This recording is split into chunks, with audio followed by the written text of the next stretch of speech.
Kicked him out of bed. But Takeover Tate was my favourite horse ever. Good. Oh. But Gord, I've always got the biggest soft spot for it because I liked how he raced horses. He'd look him in the eye like then. He'd look him in the eye and go, "Oh yeah, you want to go faster? I'll go faster." I like that sort of horse. So that's the only time Nash ever rode him. Geez, he was a beautiful horse for a cheapie. Oh, unbelievable. Well, he wasn't a cheapie. He was actually $1.25 million or something at the sales. I'm not sure about that. John Morris bought him, didn't he? Yeah, for about a bit over, for a big number. Yeah. And then he had tendon problems and he couldn't get him right.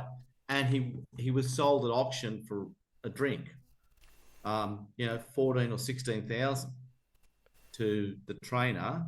Joe Janiak.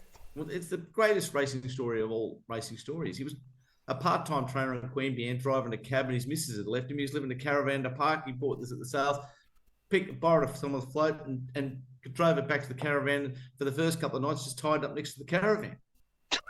Really? Yeah, telling everyone, I've got a horse, this course will go good. Got it right and met the Queen. He went from driving a fucking cab to meeting the Queen. It is the best racing story, bar none. Oh, there he is. Oh, mate.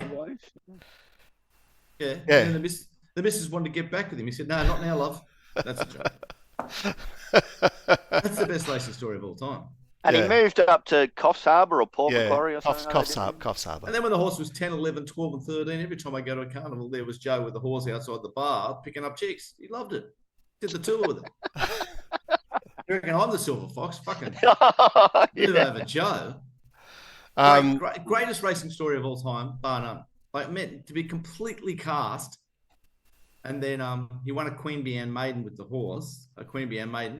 And that night had basically still driving a cab, won a Queanbeyan. And that night, I know for sure he was offered $100,000 for the horse and knocked it back. Yeah, so one at Queanbeyan on debut, Gord, but smashed him, obviously. Then it went to Kenzo and won a midweek. And then it went to Gosford and won the Pacesetter Stakes. Yeah.